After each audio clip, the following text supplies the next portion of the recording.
지금 집안이 종갓집 집이었거든. 1년에 10번 정도 좀 제사가 있어요. 한 달 지나면 또 제사고 또 제사인데 거기서 뭐 느꼈는 게 그 먹물을 지방만 쓰고 그냥 버리기엔 너무 아까워. 그래서 그 먹물 남은 것을 따로 뒀다가 뭔가 붓을 찍어 내 표현을 하는데 좋은 느낌을 가졌어요. 또 붓을 잡고 남은 먹물을 버리지 않고 끝까지 쓰는 그런 버릇에다가 좋은 선생님을 인연을 자꾸 만나게 됐어요. 그래서 4학년 때 선생님인데 명필과 한석봉을 쓰게 하는데 제가 썼더니 칭찬을 아주 많이 받았어. 칭찬도 알맞게 아니고 너무 기쁘게 해주더라고. 야, 나는 빨리 자랐어. 저 선생님처럼 되어가지고 글씨를 써야지 하는 그게 머릿속에 마음속에 다 각인이 됐어요. 그때 4학년 때 그 선생님 모습을 마음속에 두고 계속 중심을 잡고 자랐는 것 같아요. 그러니까 이 꿈나무 때 어렸을 때 자기가 받아들이는 그 꿈이 얼마나 귀중한가를 지금 다시 한번 되돌아볼 수 있는 동기가 되었습니다. 누나하고 내하고 사실 13살 차이거든요.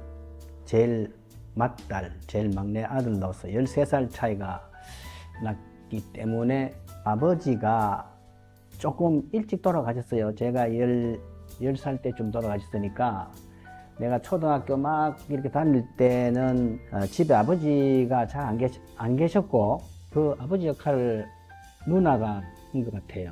바깥에서 막 놀다 들어오면 밤에 늦게 들어오면 머리 가기 때문에 조심조심 해가 이런 문틈으로 이렇게 보면 누나가 항상 글씨를 쓰고 있었어요. 그래서 그만큼 열심히 했던 거죠. 누나가 사범학교를 졸업하고 했을 때가 내가 5살 때예요. 그래서 사범학교 마쳐서 경주, 건천 이럴 때 내가 따라갔는데 학교 가니까 그 글씨하고 그림이 그 뒤에, 교실 뒤에 그죠? 그림하고 글씨가 쫙 붙어 있는 거예요. 그런 재료들이나 작품들을 누나를 바로 통해서 보기 시작했고 누나의 절대적인 영향하에 제가 글씨를 시작하게 되면서 천석 박건솔 선생, 사군자는 선생님을 만나서 사군자 인연이 시작되었고 전체적으로 볼 때는 누나 글씨 쓰는 데서 시작해서 여러 가지 그 과정 속에 본강연서에 이르기까지 누나가 이렇게 깔아놓은 길을 내가 자연스럽게 걸어온 것이 제 인생의 그 출발점이 되었다. 그렇게 볼 수가 있습니다. 네. 저도 중학교 때 우리나라의 국필이신 저 동강조수 선생님이 인연이 됐어요. 사범학교로 들어갔으니까 나는 그냥 교사가 되기보다는 글씨 잘 쓰기 위한 특기 교사가 되고 싶어가지고 그때 선생님은 서울에 가 계셨어. 내가 글씨를 다시 좀 쓰고 싶은데 선생님 하고 이제 편지를 했더니 얼마나 기쁜 편지를 써주시는데 방학이 되면 올라와서 그래 내한테 오면은 그래 나는 무조건 내가 도와주겠다. 그 소리 듣고 선생님 댁에 갔어요. 선생님 댁에서 먹고 자고 뭐 한 달 동안 선생님이 국정교과서를 만드는데 거기에 선생님 도와드리는 거로 우리 한글의 자모음에 대한 거, 한글 원리에 대한 거 이런 걸 갖다 눈뜨게 돼가지고 한글이 어떻게 돌아가고 예술 활동이 어떻게 돌아간다 하는데 그런 거를 조금씩 알기 위하니까 점점 글씨 속으로 이제 기울기가 더 기울어졌어요.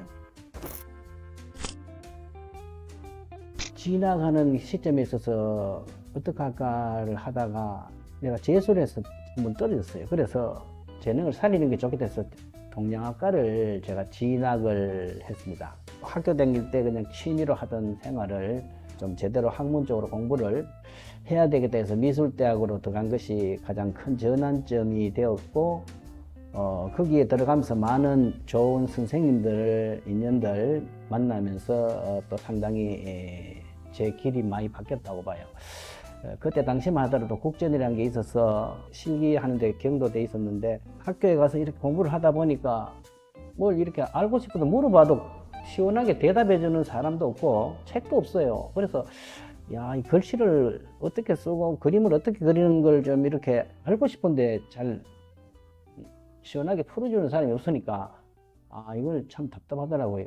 이론적인 선생님, 실기 선생님들, 가장 뭐 대표적으로 학자이자 예술가인 모산 신지한 선생님의 영향을 좀 많이 받았고, 그리고 이론적으로 조금 집중하면서는 권영필 선생님의 영향을 제가 받아서 학문적인 그 관계로 계속해서 정진할 수 있는 그런 인연이 됐어요. 전체적으로는 소은 김만호 선생의 정신세계에 기초를 하고 모산 선생님과 그 권영필 선생님의 학자적 예술가적 정신에 내가 좀 깊이 인연이 있지 않나 해서 가만히 요새 생각을 해보면 이거는 참 어떤 인연인가 한번 생각해 봤어요. 내가 뭐 시작을 한 것이 아니고 누나에서 시작이기 때문에 참 남녀로서 인연의 끈이 참 이렇게 길구나 하는 걸 느끼는데, 내가 지금 남아있는 게 기억이, 저녁에 나는 큰 놀다가 들어가면 항상 누나는 글씨를 쓰고 있었다는 거. 두 번째는 뭐냐면은 누나는 책을 참 많이 읽었어요. 글씨도 많이 썼지만은 항상 책을 읽고 많이 읽어요. 근데 책을 단순히 읽는 게 아니고 줄 긋고 노트를 합니다. 그 지금도 갖고 있어요. 이번에 한번 내놓으라고 그랬어요. 학교 다닐 때 아마 결혼하기 전까지도 많이 해서 지금 보관 중입니다. 그거를 현재 작품으로 계속 하나씩 써내고 있는 거예요. 그래서 아마 한글 서예계에서 우리 저 누나의 한글 내용이 아주 멋지다는 이야기를 내가 자주 듣거든요. 그게 학창 시절에 독서를 통해서 기록을 한 거예요. 공부를 하고 줄을 긋고 노트하는 것을 가만히 생각해보면 내가 지금 그렇게 하고 있어요. 제가 누나 영향인지는 알 수 없어요. 근데 학교 공부할 때는 지금도까지도 저는 어떤 책이라도 읽으면 줄 긋고 노트 정리를 해야 그 책을 봤다고 이야기합니다.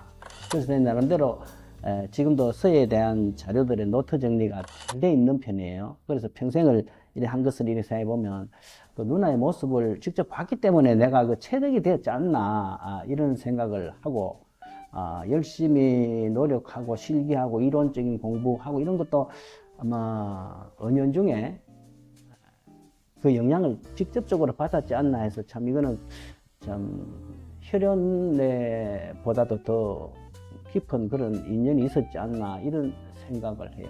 정말 열심히 한 누나라서 나는 기억을 하고 있습니다. 예. 지금 이제 방금 그 얘기를 들으니까 굉장히 흐뭇하고 기분이 좋고 참 누나께 좋아서 따라했다 하는 그런 얘기를 들으니까 나도 모르게 그냥 지나가는 생활을 아주 세심하게 관찰을 잘 해가지고 자기 걸로 잘 이래 소화해줘가지고 지금 생활 너무 고마운 거 내가 더 충실하게 더 잘했더라면 지금이야 물론 내보다 더 월등하게 잘하고 하지만은 잘해줘서 너무 고맙고 너무너무 또 자랑스럽고 그래 한 단계를 어려운 그 과정을 자기를 개발해내는 동생이 너무 자랑스럽다. 예술 세계에서 작품이란 것은 곧 그 사람의 생각을 나타내는 거죠, 그죠?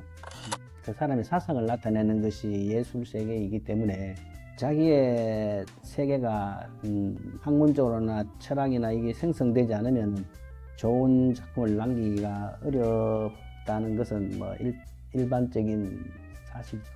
서예를 시작하니까 그 글씨를 쓰는 내용이 있지 않습니까? 말하자면 문학적인 내용이 될 수도 있고 시적이라고도 말하기도 할 수도 있지만은 학문적인 배경을 이야기합니다.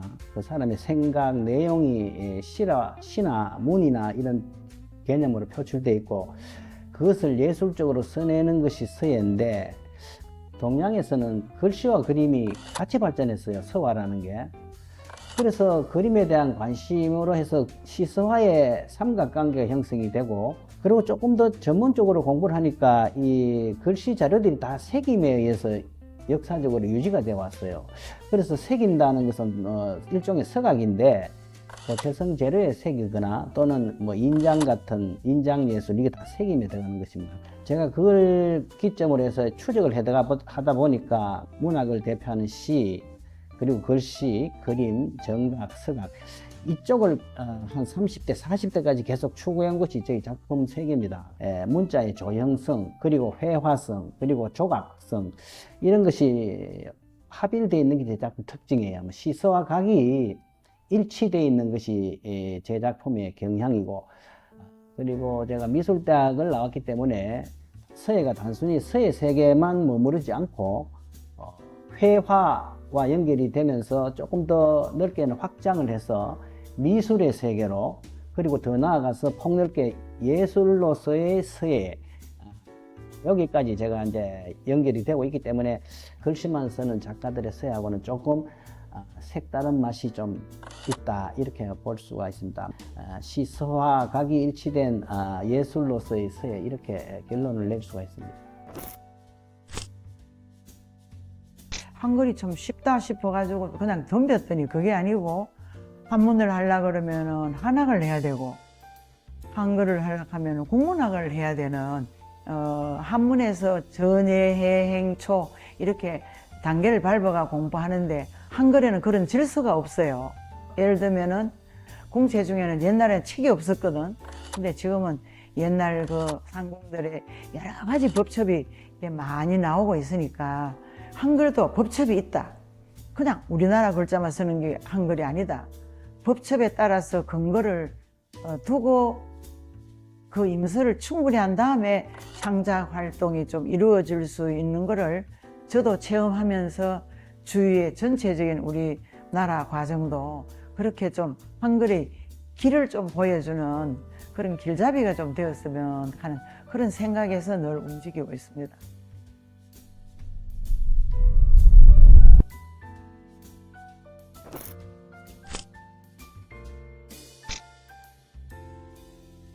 미술계에는 같은 가족 중에서 작품 활동을 하는 사람이 참 많습니다.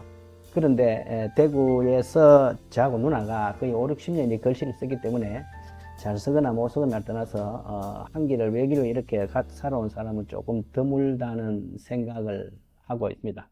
이번 기회를 통해서 많은 가정에서 예술 활동을 할 수 있는 그런 분위기가 진작이 되어 줬으면 좋겠고요.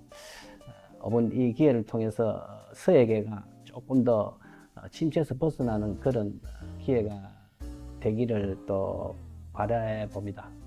아무쪼록 저희 두 남매를 특별 기획전으로 초대해 주신 아트피아 관계자 여러분에게 감사의 말씀을 드립니다.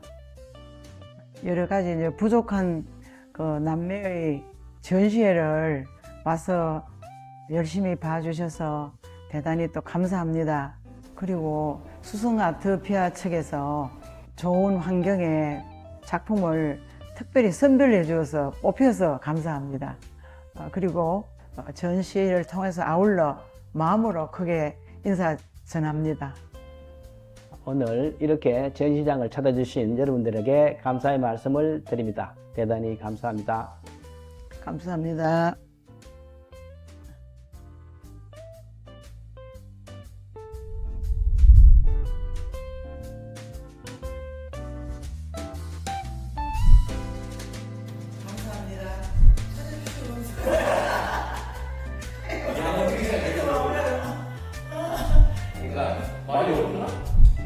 전시회를 이렇게 찾아주신 여러분